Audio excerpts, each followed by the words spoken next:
Hello and welcome. You're watching Governance at Work with Indian Institute of Public Administration. Every week, we bring you inspiring stories of change and innovation, driving India's vision of Viksit Bharat. Coming up first, the big governance headlines of the week. The Mega Integrated Textile Region and Apparel Scheme, a boost to Indian textile industry. The Center for Cooperative Studies at IIPA organizes a national conference on cooperatives. IIPA conducts a study on veracity of Swachh Sarvekshan as a part of Swachh Bharat Mission Urban. IIPA presents an article on realization of sustainable development goals through Panchayati Raj institutions. Ms. Vishakha Yadav, District Collector of Arunachal Pradesh, received the Prime Minister's Excellence Award for the project Digi Kaksha during the 17th Civil Services Day.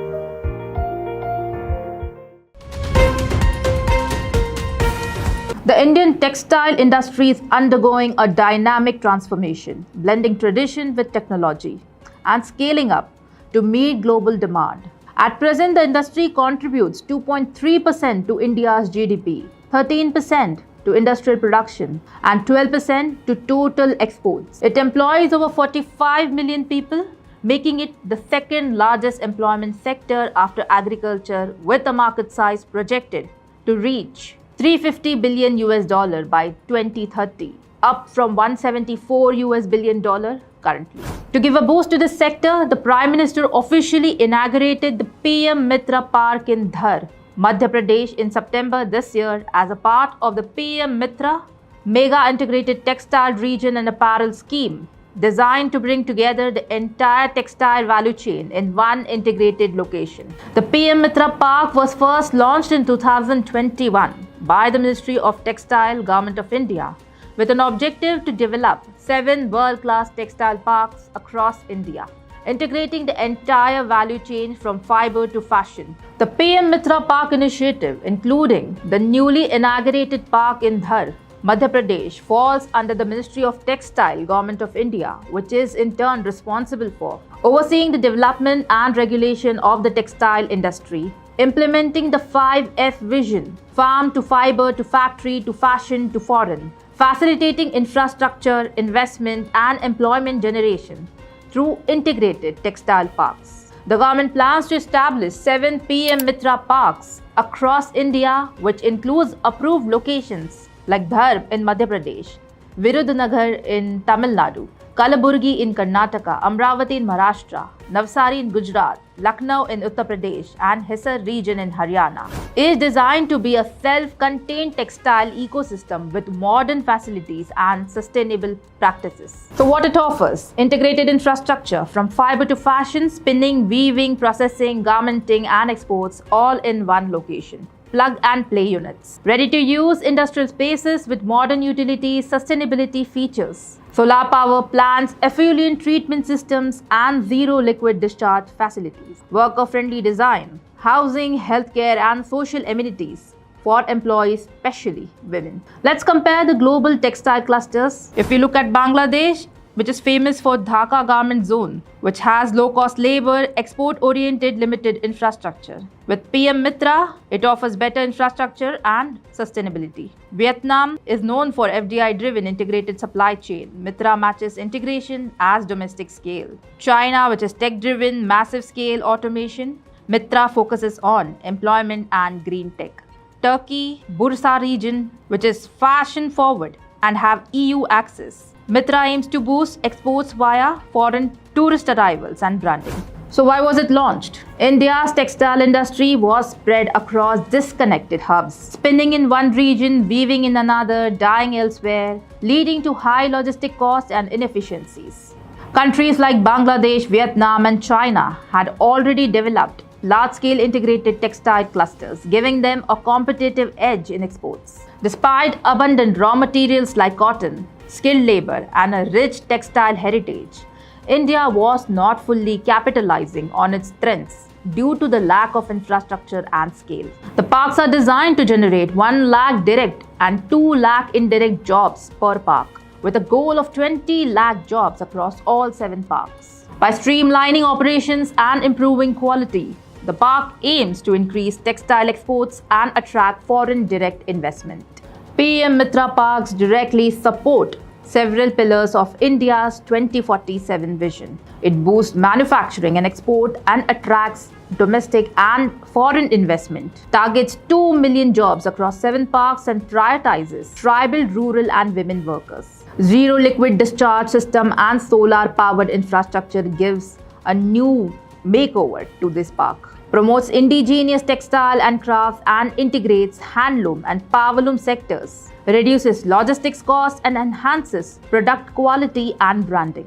In a sense, PM Mitra Parks are a strategic leap towards making India a global textile powerhouse, reducing cost, improving quality and creating inclusive economic opportunities. The Dhar Park in Madhya Pradesh is already setting benchmark in speed, scale and ambition. Spread over 2,150 acres with 23,000 plus crore investment proposals, expected to generate 3 lakh jobs, prioritizing tribal and women workers, features solar-powered infrastructure, zero liquid discharge system and plug-and-play industrial units. Includes amenities like hostels, hospitals, logistics hubs and commercial complexes.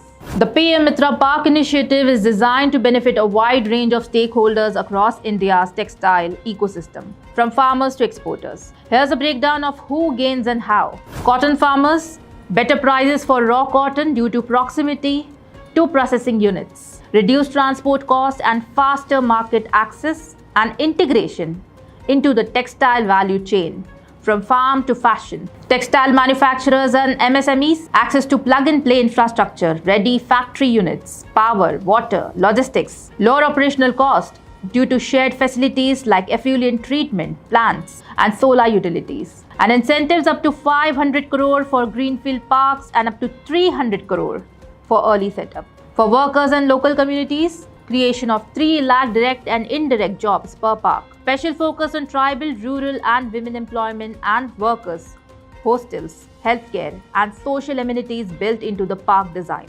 For exporters and global buyers, faster production cycles and improved product quality, streamlined logistics for international shipments and enhanced branding of Indian textiles in global markets. For investors and developers, public-private partnership model with special purpose vehicle, 51% stake held by the state government, 49% by the center, ensuring stability and opportunities for master developers under design, build, finance, operator, transfer model. Skill development innovation hubs, space for research centers, training institute and textile innovation labs and collaboration with academic and technical institutions to upskill the workforce. In short, PM Mitra Parks are not just about industrial zones, they are ecosystems of opportunities designed to uplift every link in the textile chain. It's a landmark step toward making India a global textile powerhouse while promoting sustainability and inclusive growth.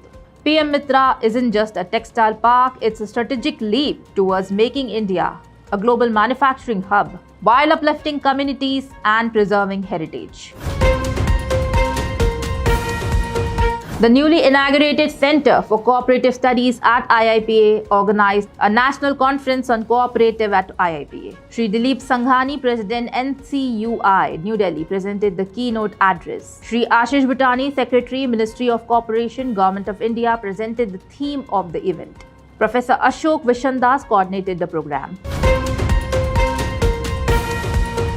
Swachh Sarvekshan, part of the Swachh Bharat Mission, Urban, is the world's largest cleanliness survey ranking Indian cities on sanitation and waste management. While it has motivated healthy competition, concerns remain about whether reported ranking accurately reflect ground realities and how sustainable the improvements are across the cities. Recently, a study was conducted by IIPA faculty Dr. Kusum Lata in association with the Ministry of Housing and Urban Affairs, Government of India, under which veracity of Swachh Bharat results were examined. The study aimed to assess actual performance in selected high-ranking cities, document innovation and stakeholder engagement, and suggested lessons for wider adoption by other urban local bodies. The study focused on top-ranking cities: Surat, Hyderabad and Pune. Swachh Sarvekshan has become a powerful reform tool, driving cities to adopt new technologies, improve waste management system, and mobilize communities. Door-to-door collection is at or near 100% in the 3 cities, supported by innovative models. For example, rack picker cooperatives in Pune, ex-servicemen monitors in Hyderabad, and CSR-supported systems in Surat. So segregation is high: 96% in Hyderabad, 98% in Pune, achieved through NGOs and citywide campaign. All 3 cities have advanced in waste processing and dump site remediations, with projects like biomining, waste-to-energy plants, and even hydrogen generation from waste. Cleanliness drives in residential and market areas involve RWAs, self-help groups, NGOs, and citizens groups, supported by penalties and awareness campaigns. Water bodies and drains are receiving more structured interventions: deslitting, sewage diversion, real-time water quality monitoring in Surat. Public toilets are being improved through modernization, PPP models, and user-led management. The survey has fostered stakeholders synergy, citizens, NGOs, urban local bodies, private sectors, and created a culture of competition that sustains sanitation reforms. Several recommendations were also made. To know the details of the study, access the link below. Let me bring to your attention an interesting article on realization of Sustainable Development Goals through Panchayati Raj institutions, authored by Mr. Chandrasekhar Kumar and Mr. Manoj Sharma. It examines the role of Panchayati Raj institutions, particularly Gram Panchayats, in localizing and realizing the United Nations Sustainable Development Goals in India by 2030. Since nearly 68% of India's population lives in rural areas, empowering Gram Panchayats with adequate function, resources, and infrastructure as envisioned in the 73rd Constitutional Amendment is seen as essential for sustainable development. The author analyzes data from SDG India 2020 Index, Multidimensional Poverty Index, and Mission Antyodaya Survey to assess state-wise progress on SDG and correlate it with poverty reduction and development indicators. This article also received the T.N. Chaturvedi Award in 2024 as the best article published in the Indian Journal of Public Administration, a flagship journal of IIPA on public administration. To read the full analysis, access the link below. Every year on Civil Services Day, the Government of India confers the Prime Minister's Award for Excellence in Public Administration to acknowledge the exceptional work of district civil servants and government organizations. Instituted to celebrate and motivate best practices, the award spotlights initiatives that deliver tangible improvements in public services, innovation, and promote citizen-centric governance. Over time, the awards have grown in scope, now covering districts, states, and central ministries for their role in implementing flagship schemes, driving reforms, and creating effective governance model.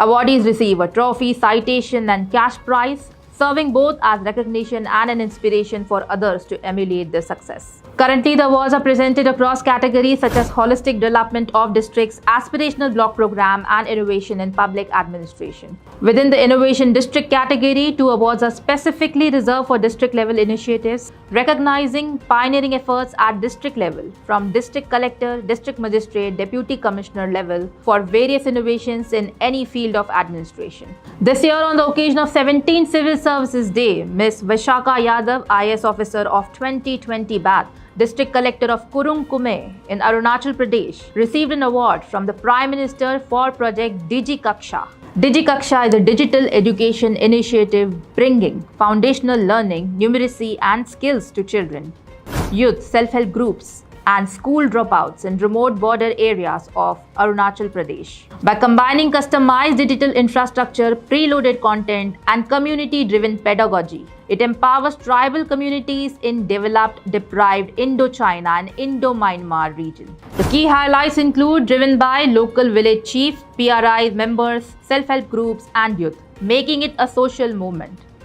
Teachers and self-help group training with EduTech partner support. Over 3,000 beneficiaries across Tirap and Kurunkume districts have benefited. Implemented on government land with local boards and converges with the scheme like PM Swavalambam Yojana and ASRLM. Let's look at the impact of the initiative. Improve teacher attendance, higher CBSE pass rates, and record APSC selection. Active within 50 kilometers of the Indo-China border and replicated in Indo-Myanmar region, boosting community engagement. Built with disaster-resilient infrastructure now scaled across district for sustainability. Project DigiKaksha has bridged the digital divide in remote border districts by improving learning outcomes, empowering youth, and encouraging community ownership. Its success demonstrates how technology and local participation can drive sustainable, inclusive development in India's most challenging geographies.